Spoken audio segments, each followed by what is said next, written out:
This species has been domesticated for 6,000 years. However, the study of its productive potential only dates back 40 years. The buffalo is originally from Asia, and it can be found in greatest concentrations in India with 140 million animals. There, like in Colombia, they are used for three purposes, that is, for milk, meat, and as beasts of burden. In livestock ranching, there are several business lines. They will depend on your tastes, on the marketplace, and on the conditions of the farm, on the availability of forage, and on the installations available. Among those business lines, raising stocker animals has the greatest rotation of animals. On this show, we will talk about this alternative.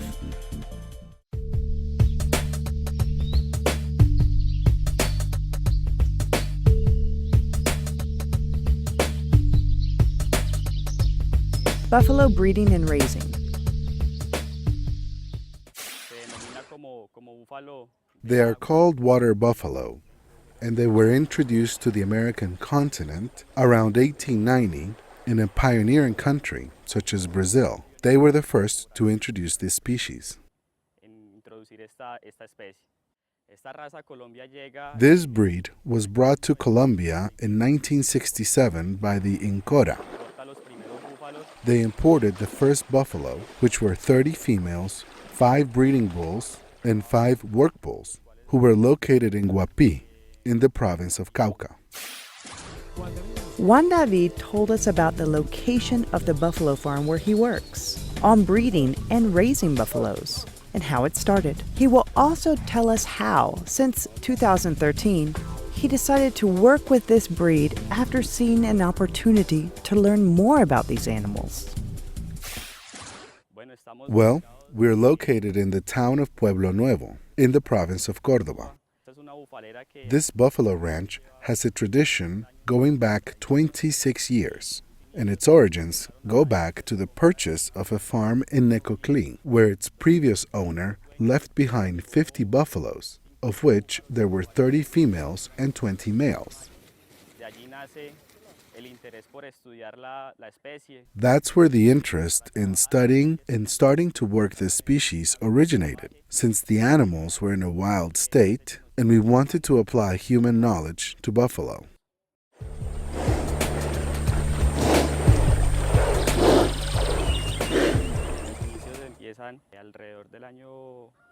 I started here around the year 2013, and I was given the opportunity to work with a buffalo expert who gave me the chance to learn about them, and to this date, it has been a beautiful experience. I have learned about the physiology and management of these animals. They are a very docile species, which is characterized by easy management. In the day-to-day management, we apply knowledge about the species, and we try to translate that information so that we can achieve higher goals and obtain better production.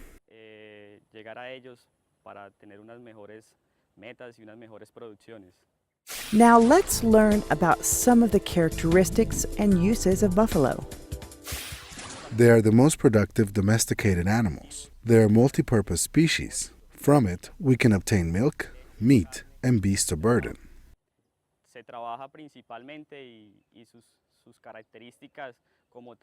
The traits that make them most productive are the amount of solids present in the milk, such as protein, fat, and lactose.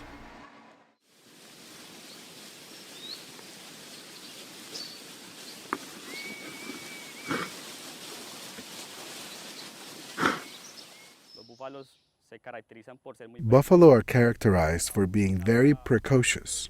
They reach the reproductive stage much more quickly. They are more efficient. They're very hardy animals and highly productive.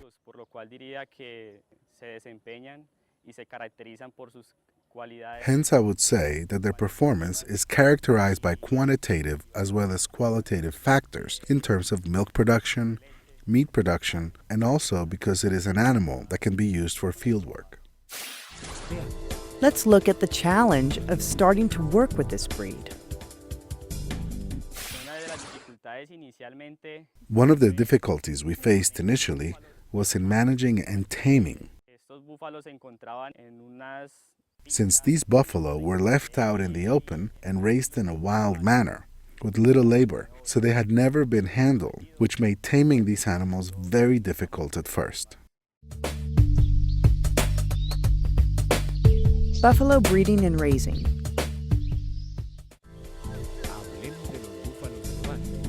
Let's talk about stocker buffalo.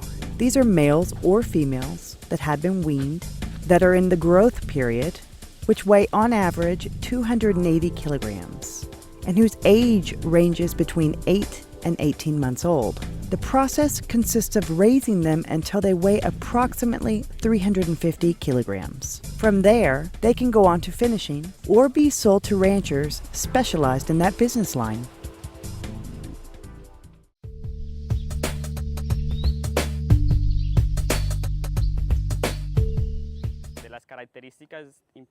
Of their important characteristics, we should highlight that these animals should be reaching a weight of 180 to 300 kilos when they are between 18 or 20 months of age.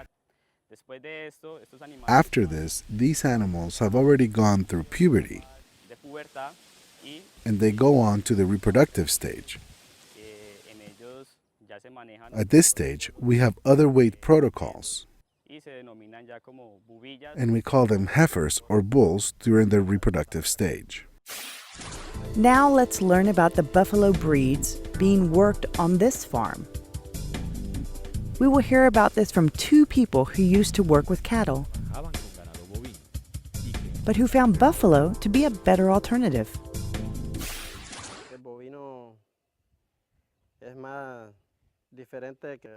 Cattle are different from buffalo because the buffalo is a more rustic and hardy animal. In order to tame them, you start them when they are young. You tie them and rub them. They are very easy to tame. This breed is the Murrah, which is different from the Mediterranean. Their horns are curvier and shorter than the Mediterranean. As we can see, they are not as hairy as the Mediterranean. The legs are stockier than the Mediterranean. Their eyes are bigger than the Mediterranean, and the nose is different.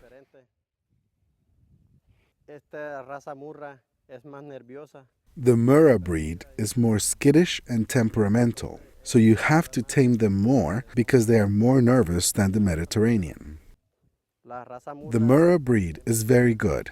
It keeps improving with multiple uses of milk, meat, and they are very good for work.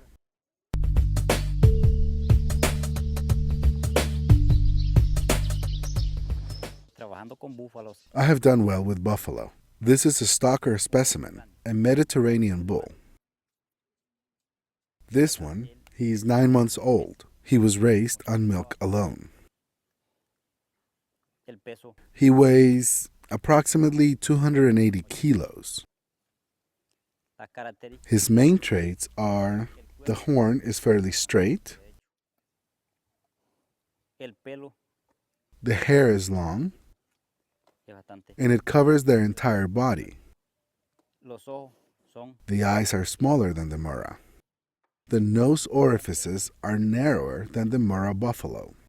They are very docile animals, which quickly adjust to being handled. The difference in horns between Murrah and Mediterranean are that the Murrah have curved horns, and his horns are pretty straight. There is a difference in the legs. Here, the leg is thinner than the Murrah, and the hoofs are all black. In some breeds, you may find specimens with white hoofs. Buffalo breeding and raising.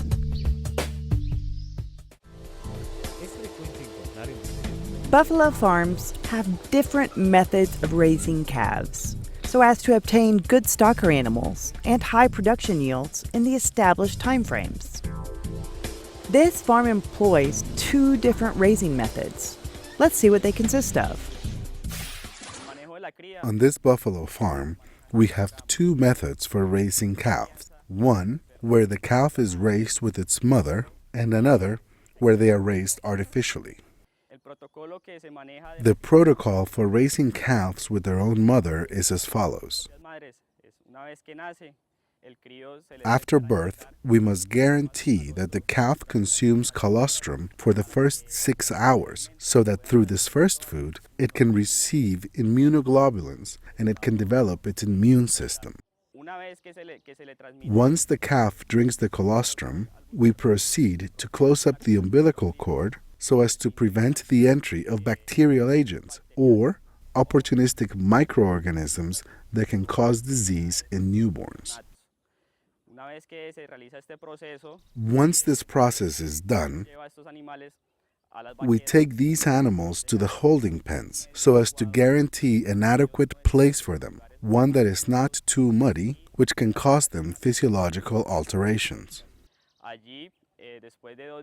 There, after 2 days, these animals will be identified with a tattoo and a tag on their left ear, with their corresponding number, be it male or female.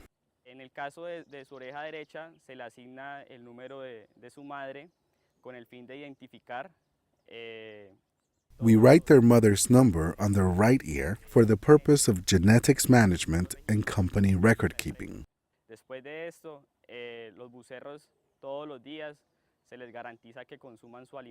After this, we make sure that the calves consume their food every day. After approximately 8 days, they are taken to the milking pens, where they join the female buffalo during milking.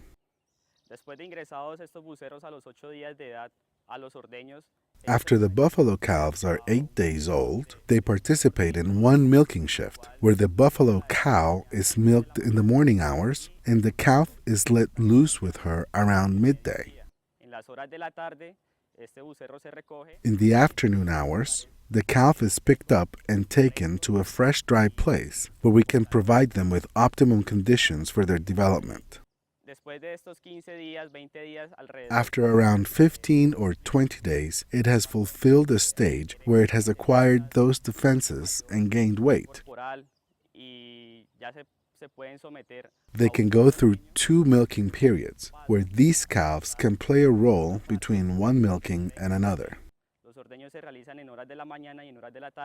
Milkings take place in the morning hours, and in the afternoon, the calf will suckle during the times that the mother buffalo is taken to the pens for milking.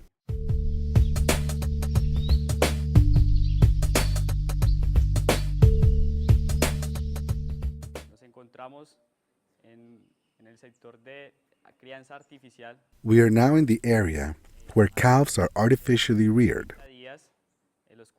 When they are 30 days old, they are completely separated from their mothers with the intent of raising them this way. The reason for this is to improve the amount of milk production in the buffalo. We have seen a notable increase in production, and at the same time, we have been reducing the intervals between births. This way, we can reduce unproductive days and have quicker pregnancies among the buffalo. For buffalo calves that are being artificially reared, we feed them with powdered milk, which we also mix a part of with buffalo milk, so as to improve the quality of the milk given to the calves. Another component of feeding buffalo calves raised under confinement is high-protein concentrate, formulated for their age and growth stage. This is rationed into 3 feedings throughout the day. They are also given water at will, mineral salts, and silage. We also supplement their feeding with palm kernel cakes. These buffalo calves remain in this stage until they are 8 months old. Through this process, we obtain an average weight gain at weaning of 180 kilograms,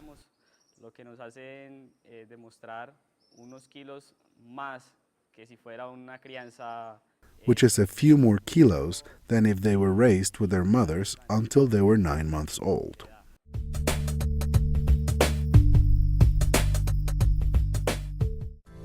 Castration is performed by some ranchers.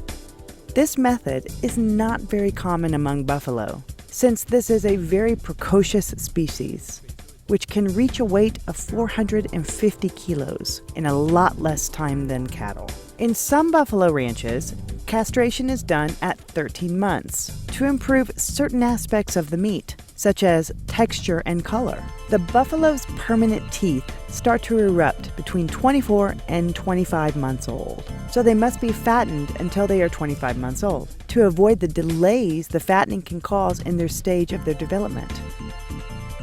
The consumption of buffalo meat has been increasing in Latin America, but the lack of marketing and information has led to it becoming an industrial meat. Buffalo breeding and raising.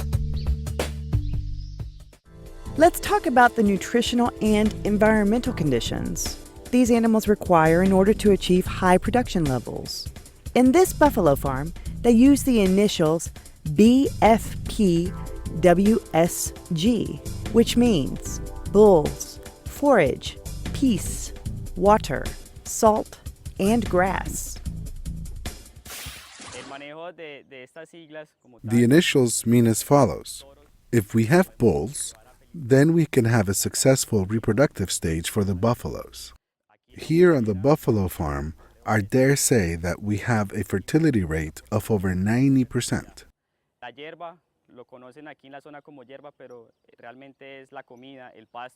The forage is the food that we provide for the animals in the form of grass. If we have a good amount of forage, we can have good corporal development, we can have good production, and guarantee the animals' reproductive and physical health.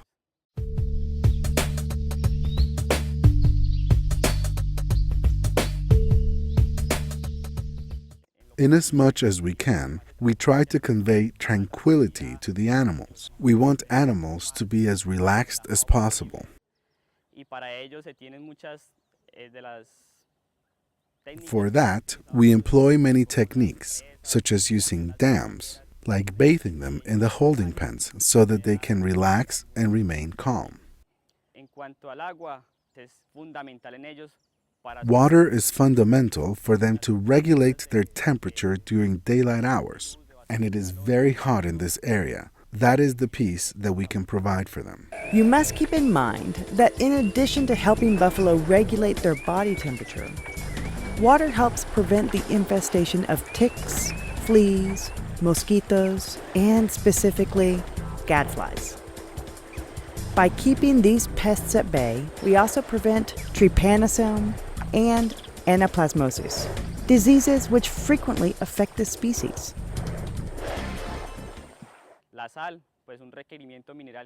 Salt is a mineral that animals need for the physiological and reproductive development. Shade is important as well, and it's also part of the buffalo's thermoregulation mechanisms. After learning about the BFPWSG system, Juan David took us to a place where he told us more about this management system. Right now, we are in a prairie that is a bit higher up, where a herd of young females are grazing 20 days after giving birth. As we can observe, this lot is drier than the others. The idea is to bring the right amount of comfort to the calves. In this lot, we can see calves younger than 20 days old. They are still getting strong and receiving the immunity transferred by their mothers. We can also see a group of buffalo that are regulating their body temperature under the shade of a tree. We don't necessarily need a dam or a pond for them to meet their physiological needs.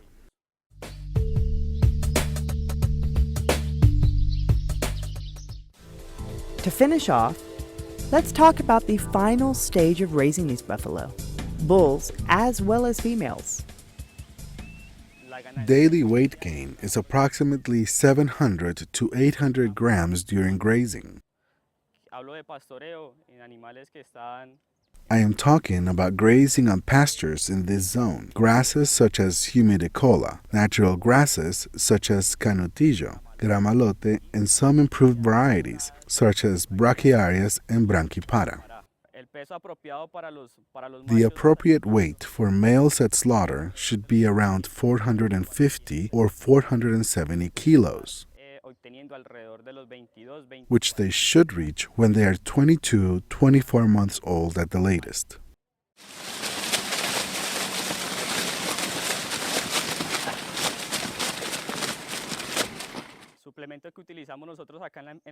The supplements that we use here at the farm are corn silage, which we produce and harvest during rainy season, but we use the product during the dry season, at times when the amount of forage decreases and we have to get used to supplement their feeding and provide them with added comfort.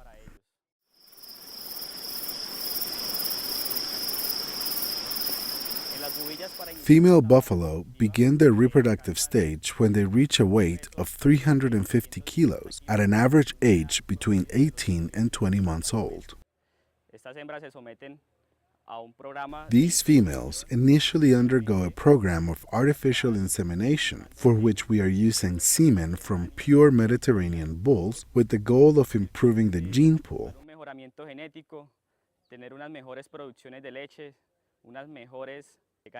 having better milk production, obtaining better weight gains, and having docile animals that are more easily handled.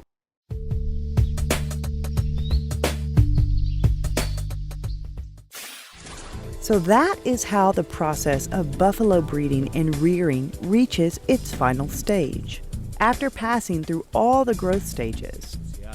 This is done in order to improve the herd genetics and the quality of the milk.